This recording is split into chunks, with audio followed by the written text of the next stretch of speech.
আজকে আপনাদেরকে আমি পবিত্র আল কোরআনের কভার বানিয়ে দেখাবো। সেজন্য আমরা কাপড় কোরআনের মাপ অনুযায়ী চারপাশের মাপ অনুযায়ী কাপড় নিতে হবে। এখানে আমার কোরআনটা চারপাশে স্কোয়ার হিসাবে 18 ইঞ্চি করে আছে, সে কারণে আমি এখানে কাপড় নিয়েছি, পাশেও নিয়েছি, পাশে কাপড় নিয়েছি যে 18 ইঞ্চি এবং লম্বাতেও নিয়েছি 18 ইঞ্চি। কাপড় স্কোয়ার হয়ে গেছে।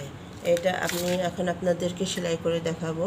এমন করে কোনা উঠিয়ে তারপরে আরেক কোনা উঠিয়ে 3 কোনায় করে উঠিয়ে মুখে মুখে সেলাই করলে এভাবে এখানে ফিতা দিলে কভারটা হয়ে যাবে। এখন আপনাদেরকে আমি মেশিনে সেলাই করে দেখাবো।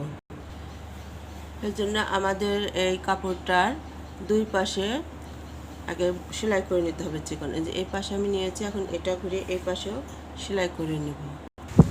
এই দেখুন বন্ধুরা, এখন এমন করে 3 কোনা উঠাতে হবে। আমি যেহেতু এটা পিছলা কাপড় দিয়ে কাজ করছি সেজন্য একটু ভার দিয়ে রাখছি। এই যে এমন করে প্রথমে এখানে এক কোনা, এখানে মিডিলে পয়েন্ট করে নিতে হবে, তারপরে এক কোনা, তারপরে এক কোনা দিয়ে এখন আমি পরে এটা হবে দিয়ে এখন আমি এটা কোনাকুনি ধরে এভাবে সেলাই করে দিই।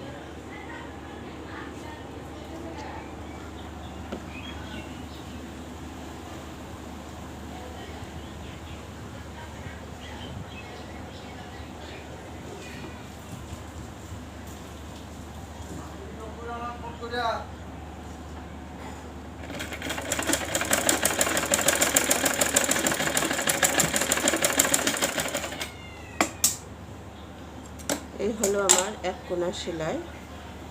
এখন এই কোনা এখানে ধরে এইভাবে সেলাই হবে।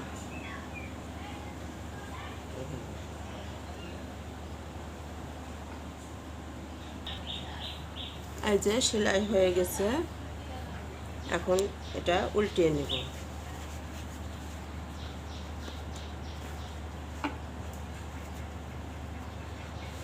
উল্টিয়ে নিলাম, এই দেখুন উল্টিয়ে নিছি।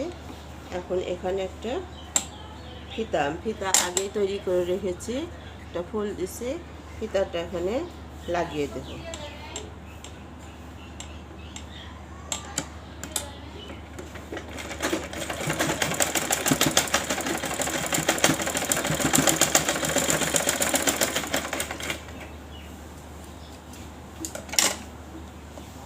এই যে বন্ধুরা, হয়ে গেল আমার পবিত্র কোরআনের কভার।